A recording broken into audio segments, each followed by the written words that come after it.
It was the summer of Come On Eileen. And even thinking about it now, everybody seemed to be singing it. And you know you've got those songs that you associate with certain periods in your life. And I think that is, if he'd never done anything else, that is one of the great singles of all time. It'd be one of my Desert Island discs, I think.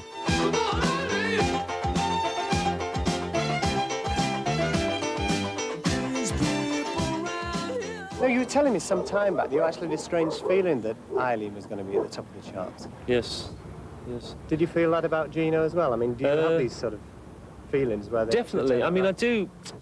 I always feel that, that what we do is good. I mean, it was a pleasant surprise the way it shot up the charts and got to #1, but it didn't totally shock me because we have worked really hard on it. It was by no means a sort of a chance thing. It was a studied approach. We worked on what we were going to do, got all the instruments, worked hard on that, got everything sorted out, you know, and then when it was ready, just let it go, you know. Now just look at me, I'm looking down on you. Too much pressure. Too much pressure. Too much pressure. Too much pressure. The new album, go on, what's it going to be like? It's going to be mostly a lot of what we do live now. Yeah.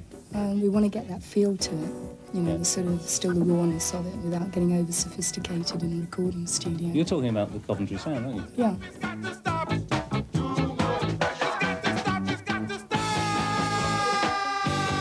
Because it was like a post-punk thing, punk had just happened, and everyone could see that it was possible to get in a band and just go out and play music. I mean, it was the last time, really, I feel, that a whole number of musicians could actually come together and just go out and play live venues. I mean, there were so many venues to play then, just small clubs up and down the country.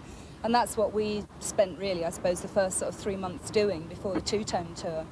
The Selector and the Specials, we were off on tour all the time. Like, the Specials would be in America and we'd be doing a UK tour, or we'd be in Europe. And I mean, it's practically impossible, isn't it, long-distance telephone calls to say do this or do that. We're trying to actually make a record label work with bands that could come up in the future and set things up for the future. And looking back, I think we did very, very well in that respect. There was a number of tours where bands didn't have to pay to come on the tour. In fact, we paid them. Bought some flight cases, as I remember. Yeah, I think people play with the heart round here more rather than the mind, you know? I mean, a lot of people used to say to us that, well, if you're in a band and that, you've got to move to London and all these kind of things. And I mean, we rigidly stuck to sort of staying in Coventry and around the Midlands. And I think that it's not so much that they say that it's a completely different sound, because we're all influenced in this country probably by a lot of what comes over from America. But I think it's the starting point where you actually start from in yourself. And I think the conditions are very different up here. This place is coming like a ghost. No job to be found in this country. Can't go on no more. The people getting angry.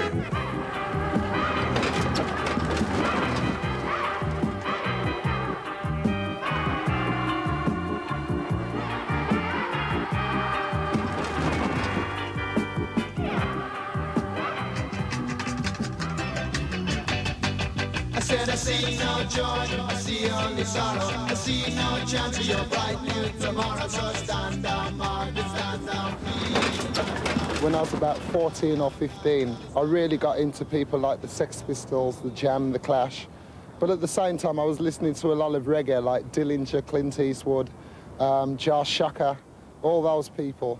But I got more into the punk image, started wearing the bondage gear, dyed my hair, and got into a punk band, which I became a drummer of. And eventually, this, as punk died out, the mod started coming and the ska thing started. And this group called The Beat came from nowhere, and I jumped onto their bandwagon by arriving at their gigs. And as soon as the singer would go to the drum stand to pick up his drink, I'd grab the microphone and start toasting and get an audience cheering. So. Stand down, Margaret, stand down, please, stand down, Margaret. Some of the lyrics had something to do, you know, with pulling the idea into people's minds of rebelling against a system that didn't care about them anymore. Johnny Rotten, who's now the singer of Public Image, he says to all the punks out there, he was sending out a message and he was saying you should listen to reggae music because the same message they're giving out is the same message we're giving out. It's exactly the same thing, it's just because it's opposites in music doesn't mean you shouldn't like it. And I think that changed a lot of punk's attitudes. I love Birmingham, it's where I grew up. My parents came here in the 50s. And I think it's what I know. And I think I'll probably die here too, you know, because it's such a great place to come back to, although it's you know, there's no jobs or anything. The people are a lot more friendlier than a lot of places I go to. I mean, I've had opportunities to reside in New York or Florida and various places, but I'm still very much attached to Birmingham. People are still real here. You know, life still is real to me here. You know, I could still relate to a lot of things happening here. And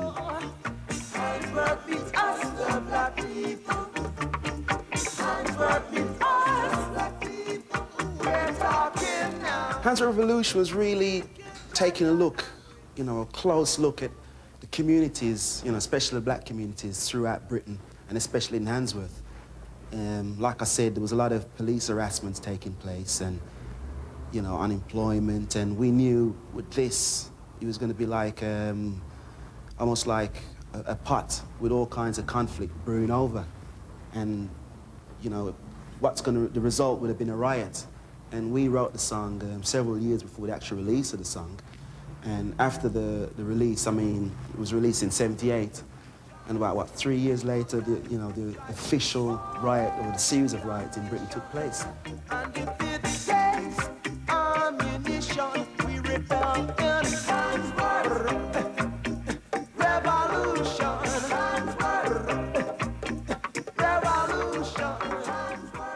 The message of politics, you know, try to let people understand why things are happening to them, and also, you know, most important of all, try to suggest solutions. You know, we've been doing this since our first album, Handsworth Revolution, and we've been through a series of albums since then. You know, some of them we've changed the subject matter, some of them we sort of repeated the subject matter, but just go about it differently, you know, have a different way of going about it, because since then we've gathered more fans.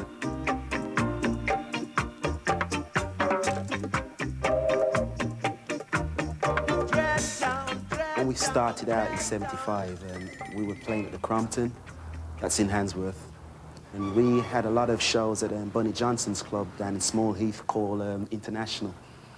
Yeah, those are the happy times.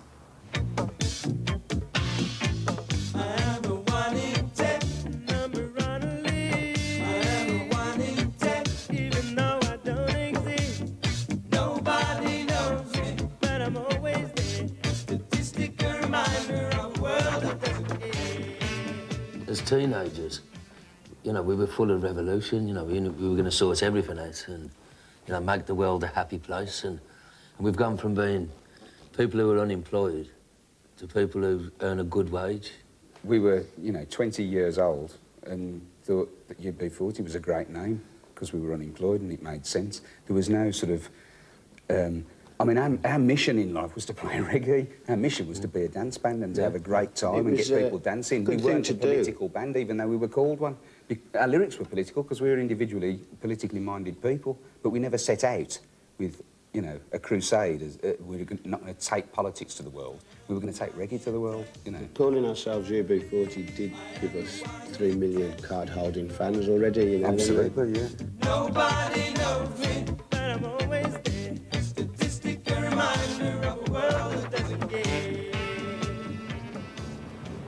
And I think there's been too much involvement of politics and people trying to say things through music. I hope now that we're one of the main bands who are getting back to, you know, showbiz in the purest sense. Well, you're a local act, making a national name for yourselves. Let's now give everybody a taste of the new single, which is called...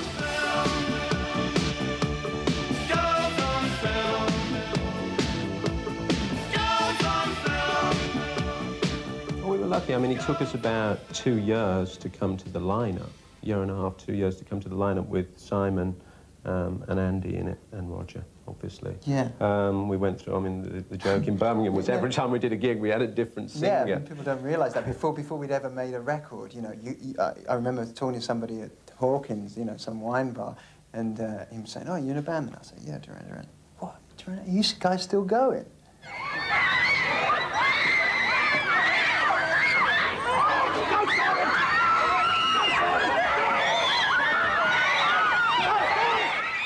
The teen hysteria thing, I think, was such a shock to us when it happened.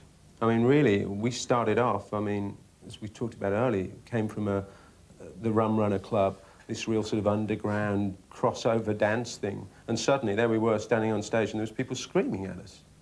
I mean, I don't think anyone ever expects that.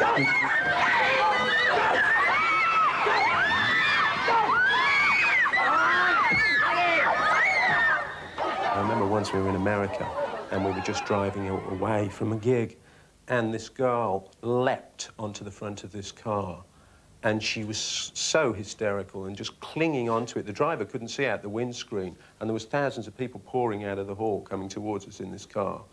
And she just wouldn't let go and screaming and screaming. She was on the roof? Yeah, she climbed on the roof and we were driving away, but we couldn't obviously go any further and somebody got out and was trying to get her off. But I suppose when you get that hysterical, you become stronger. And she just wouldn't let go. It was like a clam.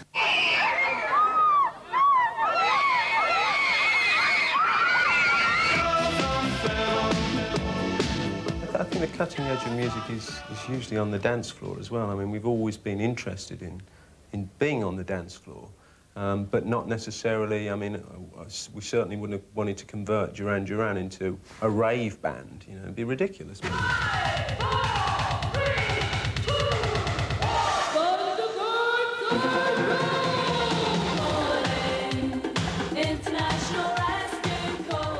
Well, we couldn't play at all when we started up.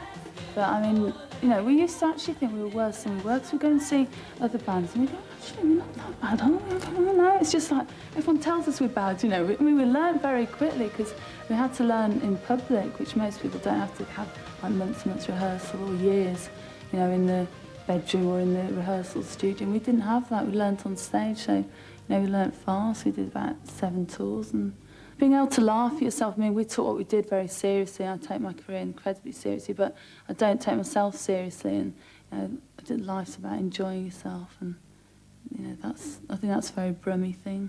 I remember gobbing was the big thing at the time, and I was really crap at that because you used to pogo dance, and you had to gob right at the top of your leap. That was. It's a bit like Jeff Astle going up. Do you remember that goal he got against Man City at Wembley in the League Cup final? He went up and the heading had to be perfect. And when you pogoed, you had to gob at the right moment, otherwise it just went all over your shirt. And I was really bad at gobbing. I used to walk around Barbarella's covered in my own spit. And I think people probably thought I was one of the band, you know, because I had so much on me. One of the great gigs I've ever done, I think, certainly the most enjoyable, was at the Town Hall last year in November. And this November I'm back again.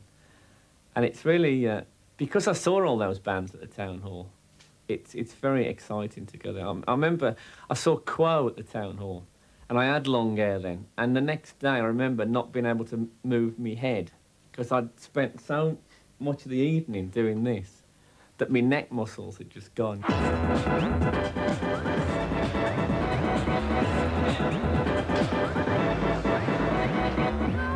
You can do anything in life that you want to. Just go out and do it.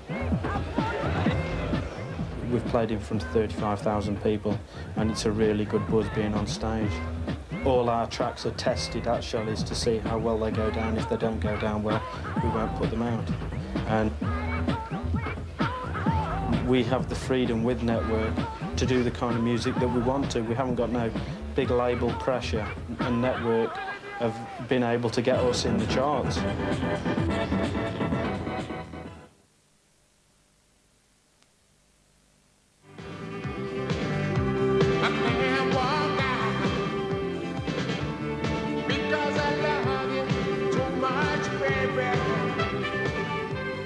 I remember when I was in one of my troughs and I was due to start a job selling photographic equipment at 10 o'clock on a Monday morning, and Andy Cox called me about 9:30. I hadn't heard from him for a couple of years, and said, "John, come and have a listen to this new tape of this new band that we've got."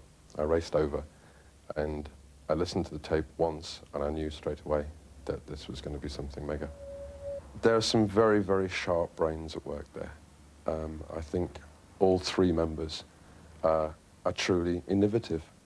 And to a degree, it's what they don't do that's so great. I mean, I think there might be one very, very short guitar solo in the whole of the Young Cannibals' first 2 albums. Another example would be that from a drumming point of view, there's a snare drum, a hi-hat, and a bass drum, nothing else, no toms, etc.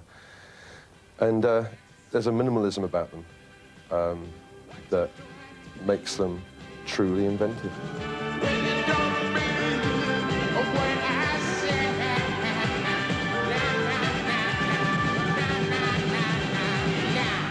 And it's the joy of living in the Midlands. You know, there's been massive immigration from all over the UK, from parts of Europe, and more recently from parts of the rest of the world. And it means that within a few miles of here, there's every sort of music you could possibly wish to hear. What more can someone working in the music industry ask?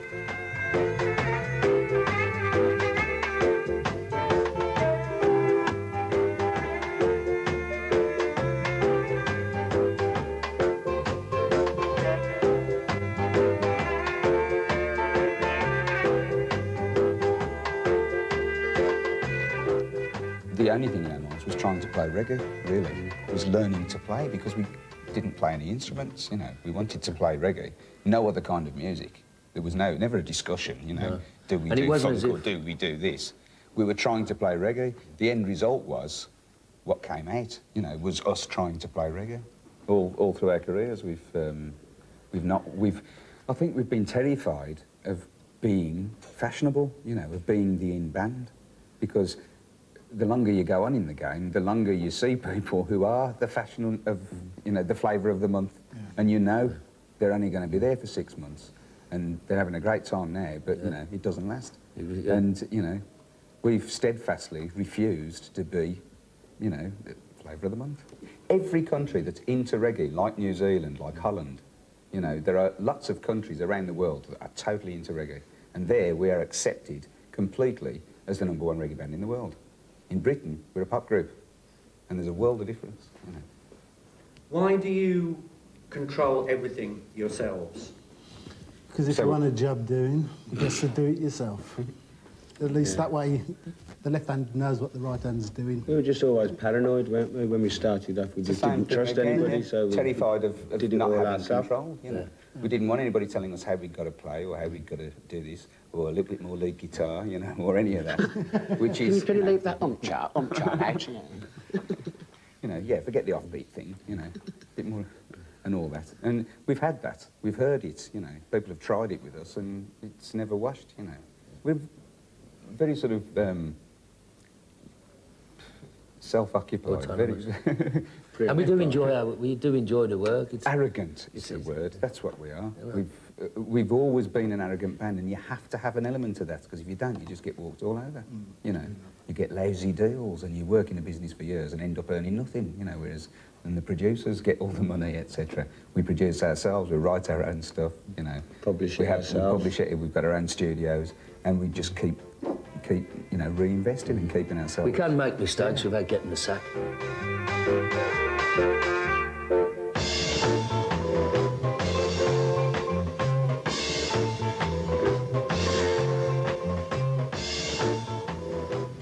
And what's starting to happen, slowly, but it's happening, is that naturally kids from the Caribbean, kids from Asia that now live in Britain, are living next door to each other and starting to check each other's music out.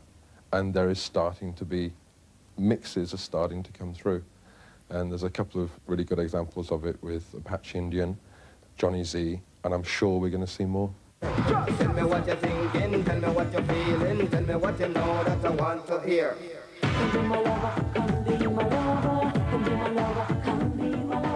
It's a bit like, in concept terms anyway, it's a bit like the two-tone thing that, you know, that happened in Coventry, where I feel like, you know, we had traditional ska being mixed with traditional punk. Well, I think we've actually gone one step further.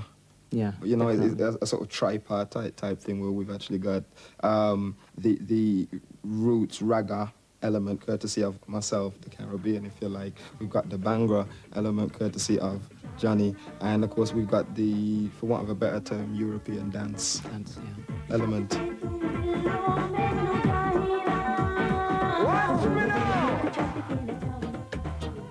The stars shine so bright, but they're fading.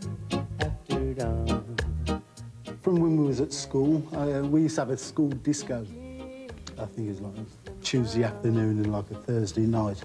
And I was listening to virtually everybody from Eric Donaldson, Gregory Isaacs. Yeah. And when we were young as well, Mighty Diamonds, Paragons. Everything. Everybody before Bob Marley. Basically, you know, that's it. We grew up listening to reggae from, you know, when your formative years, 10, 11, or even younger in Ali's case, because as soon as I got into reggae, then I'm playing my younger brothers the same music, you know. And it was, at that point, it was an alien. When we moved into the area, it was an alien form of music. But we were and therefore it was the coolest. We just... Yeah. Well, I don't know whether it was cool, because as far as I was concerned, I was going to a school that was out of the area, and everybody thought I was a total lunatic, because I only listened to this funny stuff that was made by black men, you know.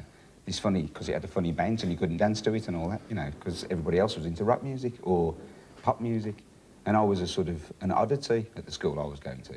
But where I lived, which was sort of 5 miles away and in a multiracial area, it was perfectly normal to listen to reggae, you know.